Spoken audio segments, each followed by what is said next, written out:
Okay, this is President Biden last hour boarding Air Force One en route to the Middle East. He will touch down in Israel tomorrow before heading to Saudi Arabia on Friday, where he'll meet with King Salman and Crown Prince Mohammed bin Salman. President Biden says he would not ask Saudi leaders directly to increase oil production as gas prices here at home have spiked more than 47% since last year. Instead, a Washington Post op-ed, the president said his aim was to, quote, reorient but not rupture relations with a country that has been a strategic partner for 80 years. But tonight, families and survivors of September 11th are urging the president to hold the kingdom accountable for its role in the worst terrorist attack on U.S. soil. When the trip was announced last month, the group 9/11 Families United issued the following statement. It says, "We appreciate the president's commitment to do everything he can to support the 9/11 family community, but empathy is not enough. President Biden must do what past presidents have not, which is to demand transparency from Saudi Arabia and accountability for those who supported al-Qaeda and the hijackers who murdered our loved ones." Brett Eagleson lost his father, who was working in the South Tower on that day. Brett, thank you for being with us tonight. You know, I was thinking about this today. It's not just Biden. We've seen this over and over and over again with our presidents. They go over and they chum it up with the leaders of Saudi Arabia. I can't imagine how frustrating that must be for someone like you with what you went through with your dad. Yeah, I mean, it's absolutely infuriating. It started with President Bush, where he refused to release documents publicly to the 9/11 families and to the public at large. It continued through Obama, where he vetoed our law called JASTA. We delivered to him the first and only veto override of his presidency.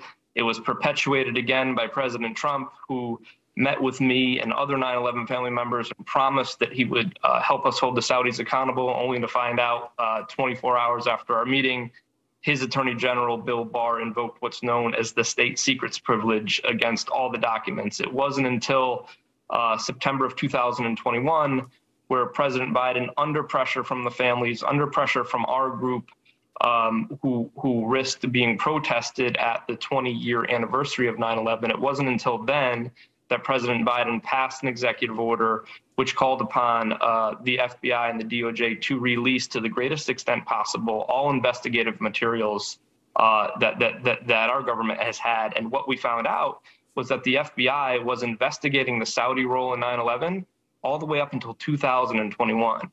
So the Saudis' favorite talking points and the media's favorite talking points are, well, the 9/11 Commission found that that the Saudi institution at whole or at large was not responsible for 9/11.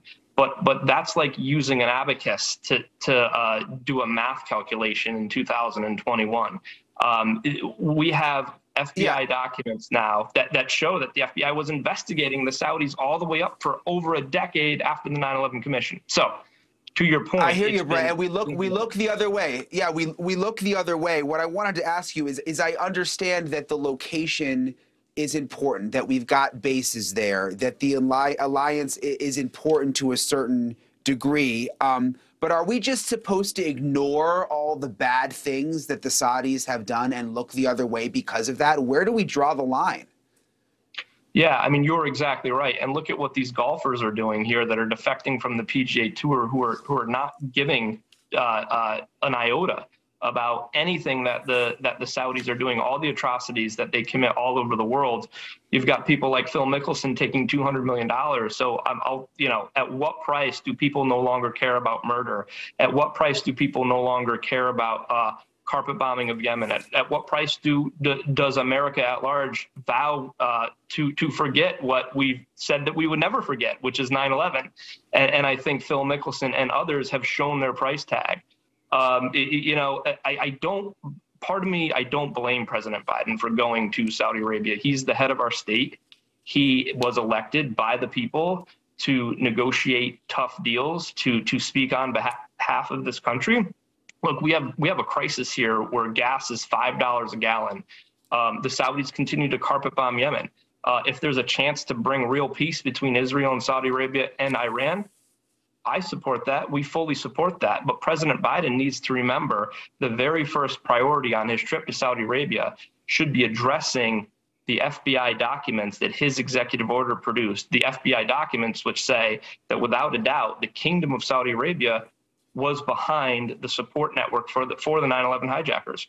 And these aren't my words. Yeah, I hear you. And President Biden, sorry to interrupt you, but President Biden and previous presidents, they always say, oh, we're going to discuss human rights. That's going to come up. But you have to wonder, does it really come up? Is it really at the forefront? Is there just a little mention? All right, we're out of time, Brett Eagleson, but we always appreciate you coming on and talking with us, and we'll see how this trip plays out. Thanks for coming on.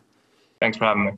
Thank you for watching. Go to newsnationnow.com to find NewsNation on your television provider. And don't forget to click the red subscribe button below to get more of NewsNation's fact-driven, unbiased coverage.